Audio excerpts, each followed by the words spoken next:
ગોળ દુનિયાની વાતો ગોળ ગોળ લાગે. હા રોજ રોજ તકલીફોના શરણાઈ ઢોલ વાગે.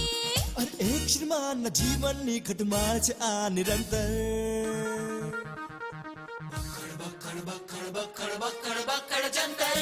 બકુલનું બખડ જંતર.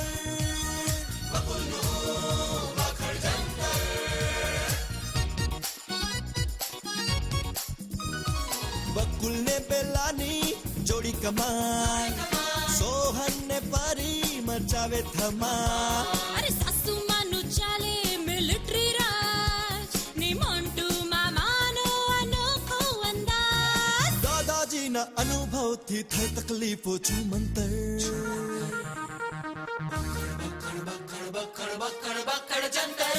બકુલનું બખડ જંતર.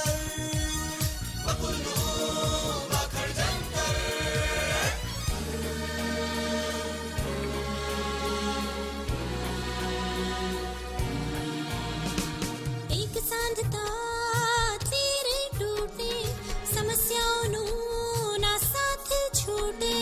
મળતી બધાને રોજગારી નથી ને પોસાય બલ મોંઘવારી નથી. મુસીબતોની ફિલ્મનો પાડે છે જે મધ્યાંતર. બકુલનું બખડ જંતર. બકુલનું બખડ જંતર.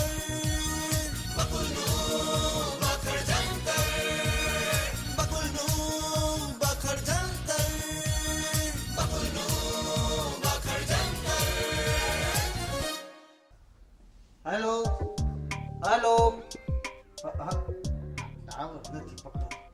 Hello hello hello hello hello hello હા હા હા હા હા હા હા કુંજવાળા બેન હા હા બોલો બોલો બોલો કેવું રહ્યું કન્યાકુમારી?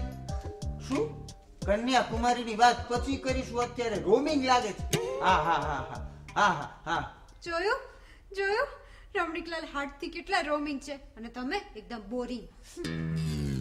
હા હા હા બોલો બોલો. ના ના હવે તમારે તો અવારનવાર આઉટ ઓફ સ્ટેટ જવાનું જોઈએ છે ને, રોમિંગ તો લાગે જ ને. હા હા શું રમણીકભાઈ પણ પુષ્કળ રોમિંગ છે? એ બેલા આ કુંજવાળા બેન છે ને રોમેન્ટિક ને પણ રોમિંગ રોમિંગ કે છે. અરે આવતા વર્ષે રોમ જવાના હશે. જોયું રમણીકભાઈ કુંજવાળાબેન ને આવતા વર્ષે રોમમાં લઈ જઈને રોમિંગ કરશે અને તમે તો મને જોગિંગ પર પણ નથી લઈ જતા. હા હા બોલો બોલો. હા ના ના તમને નહીં, તમે બોલો બોલો બોલો. હા શું અચ્છા અચ્છા 5 કલાકમાં ગાડી આવી જશે. હા હા આવો આવો. ના ના અમે બધા મજામાં છીએ. શું તમારી દીકરી ઐશ્વર્યા એકદમ મજામાં છે? હા હા શું અરે તુલસીનો છોડ પણ એકદમ મજામાં છે. હા તમે તાર આવી જાઓ હો. Welcome to home. હા આવો આવો આવો. શું થયું? તુલસીનો છોડ મજામાં નથી, છે જ નહીં. હવે કુંજવાળાબેન મારી ધૂળ કાઢી નાખશે. પછી આમાં આપણે તુલસીનો છોડ રોપી દઈશું. બાપુ કઈ કરો હવે. વિચારું છું. યસ રોપિંગ કરીએ. રોપિંગ એટલે? જો આપણે છે ને પહેલા સોસાયટીના બગીચામાંથી છે ને તુલસીનો છોડ તોડી પછી એને ઘરમાં લાવી ને પછી રોપિંગ. વાહ વાહ બાપુ વાહ, મસ્ત આઈડિયા છે. ચાલ મને બતાવી લો ને જલ્દી બગીચામાંથી છોડ લેતા. લાવું છું. અરે સાંભળો તમે છે ને 2 થી 2.5 ફૂટનો છોડ લાવજો. એમાં શું છે આ છોડ 2 થી 2.5 ફૂટનો હતો. પછી કુંજવાળા બેન જોશે ને તમને ખબર પડી જશે કે ક્યારો તો એને જ છોડ બદલાઈ ગયો છે. છે તારામાં છે હો મેરા. એક કામ કરું છું, હું સોહનના બેગમાંથી ફૂટપટ્ટી લઈ લઉં. અરે સાંભળો શું? પરીની બેગમાંથી પણ ફૂટપટ્ટી લેજો. પણ કેમ? અરે 2 ફૂટનો છોડ લાવવાનો છે તો 2 ફૂટપટ્ટી તો જોઈએ જ ને. બહુ છે વેલા તારામાં તો બહુ છે. બચી જઈશું. કુંજવાળા બેન કઈ નહીં બોલે, ખબર નહીં પડે. ચલો થોડું કામ કરી લઈએ હવે આપણે.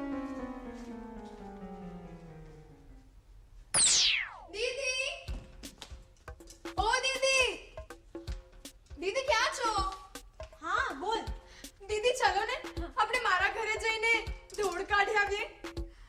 અહીંયા જો 2 ફૂટની તુલસી નહીં મળી ને તો તારી મમ્મી મારી ધૂળ કાઢી નાખશે. હા શું? કઈ નહીં તું એક કામ કર, તું છે ને મોન્ટુને જોડે લઈ જા. મારે શું કુંડાની જરા ધૂળ સરખી કરવાની છે. અરે દીદી મોન્ટુ તો આવે જ છે. અચ્છા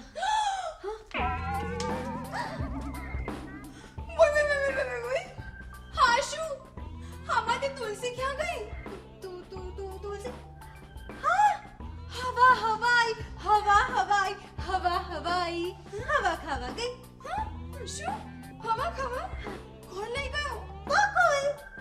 કુંડું અહીંયા મૂકીને એટલે તુલસીને હવા ખાવા લઈ ગયો? અરે દીદી તુલસી કરમાઈ જશે ને તો મારી મમ્મી આપણા બધાની ધૂળ કાઢી નાખશે. તું મને ડરાવીશ નહીં. અહીંયા મને આમ જ ચિંતા થાય છે. જો તારી મમ્મીને ખબર પડી ને તો મારી ધૂળ જ કાઢી નાખશે. તમારે કોઈએ ધૂળ કાઢવાની જરૂર નથી. હું છું ને ઝપટ ઝુપટ ધૂળ કાઢવા માટે. મોન્ટુ તારા જીજુને કોઈ ના મળ્યું બીજું. આ કુંડું અહીંયા મૂકીને તુલસીને હાથમાં પકડીને ગાર્ડનમાં હવા ખાવા લઈ ગયા છે. અરે એ તો છે ને બકુલને મોર્નિંગ વોકમાં કંપની ના મળી ને તો છોડને જોડે લઈ ગયા. પણ દીદી માટી વગર તુલસી કરમાઈ જશે. અરે કઈ કરમાય નહીં જાય. અરે મારા જીજુજી ખાલી છે ને આમ લઈને ગયા છે છોડ. એ છોડને લઈ જશે, થોડી વોક કરશે, થોડી ટોક કરશે અને પાછા આવતા રહેશે. હાસ તો વળી. અને આમ કઈ થોડી વામાં છોડ કરમાઈ ના જાય. કરમાઈ ના જાય ને તો જ સારું. પણ જો કરમાઈ જશે ને તો બધાની ધૂળ નીકળી જશે. અરે ના ના આવે હે. આપણે બધા માણસો તો છે ને માટીના બનેલા છીએ અને મારા જીજાજી તો ફળદ્રુપ માટીના બનેલા છે. એને કારણે તુલસીનો છોડ કરમાઈ નહીં જાય, ઉપરથી ખીલી ખીલી ખીલી ઉઠશે. અરે વાહ મારા બૈલું વાહ. હવે તું જા જલ્દી અને ધૂળ સાફ કરવાનું ચાલુ કર. હું આવું છું જીજાજીના માળિયામાંથી મોટું લાંબુ છે ને ઝાડુ લઈને. હા પણ 2 ફૂટનું લાવજે હો. એટલીસ્ટ 2 ફૂટનું ઝાડુ તો જોઈશે જ. એમ? ઓકે સારું. હું પરીની બેગમાંથી 1 ફૂટ પટ્ટી લઈ લઈશ. અરે સોહમના બેગમાંથી પણ લેજે. કેમ? અરે કેમ શું? 2 ફૂટનું ઝાડુ જોઈએ છે તો એટલીસ્ટ 2 ફૂટ પટ્ટી તો જોઈએ જ ને. શું તું પણ? ચલો હું હવે જાઉં છું. હા તું ફટાફટ આય. બાય દીદી. બાય. એ મોન્ટુ ફૂટપટ્ટી નથી. કેમ? ક્યાં ગઈ? કામમાં છે. તારા જીજુ લઈ ગયા છે. જીજાજી લઈને ગયા છે? ભાઈ જીજાજી ફૂટપટ્ટી લઈને ગયા છે કે છોડ લઈને ગયા છે? જીજાજી પણ જબરા છે. 2 હાથની અંદર 3 વસ્તુ લઈને ગયા, કેવી રીતે પકડશે? અરે 2 ફૂટપટ્ટી તો સેફટી માટે લઈ ગયા છે. હા, મોર્નિંગ વોકમાં સેફટી માટે તો કંઈક નું કંઈક લઈ જ જવું પડે. સવારના પોરમાં ચોર, ડાકુ, ગુંડા, લૂંટારા કોઈ પણ આવી શકે તો ફૂટપટ્ટીથી સેફટી કરી શકાય ને. અરે બચવા માટે નહીં પણ કુંજબાળા બેનથી બચે ને એ માટે લઈ ગયા છે. કુંજવાળા બેનનું કઈ ચોરાયું છે દીદી? હા ભઈલું, આ તુલસીના કુંડામાંથી છે ને તુલસી ગાયબ થઈ ગયા છે અને એટલે તારા જીજાજી છે ને 2 ફૂટનો છોડ શોધવા માટે 2 ફૂટ પટ્ટી જોડે લઈને ગયા છે. જો છોડ નહીં મળે ને તો કુંજબાળા બેન મારી ધૂળ કાઢી નાખશે. અરે રે રે દીદી, આજે તો આખો દિવસ જ ધૂળ્યો છે. તારી તો ધૂળ નીકળી જશે. મારે ધૂળ કાઢવા જવાનું છે. જીજાજી બગીચામાંથી છોડ લેશે એટલે ત્યાંથી ધૂળ નીકળશે. અરે રે, પછી કુંજવાળા બેન તારી ધૂળ કાઢી નાખશે અને કુંજવાળા બેન જીજાજીની ધૂળ કાઢે એ પહેલા સોસાયટીના સભ્યો જીજાજીની ધૂળ કાઢી નાખશે. કેમ? અરે શું કેમ? આ ચોર ચોર્યો ને એના માટે. હવે શું? હવે સોસાયટીના સભ્યો પોલીસ બોલાવશે અને જીજાજી પર કિડનેપિંગનો આરોપ લગાવશે. કિડનેપિંગ ક્યાં કરે છે? આપણે તો રૂપિંગ કરવાનું છે. અરે દીદી, છોડમાં છે ને જીવ હોય અને કોઈ પણ જીવને આપણે એક જગ્યાએથી બીજી જગ્યાએ ટ્રાન્સફર કરીએ ને તો એનું કિડનેપિંગ જ થયું કહેવાય. હાય હાય ભઈલું, હવે શું કરીશું? અરે રે રે, બિચારા છોડને અવાજ નથી હોતો. નહીંતર બચાવો બચાવો બચાવો કહીને આખી સોસાયટીને ભેગી કરી નાખે. ભઈલું, હવે શું કરીશું? એક વાત તો નક્કી જ છે, ધૂળ તો ઉડશે જ. બકુલ!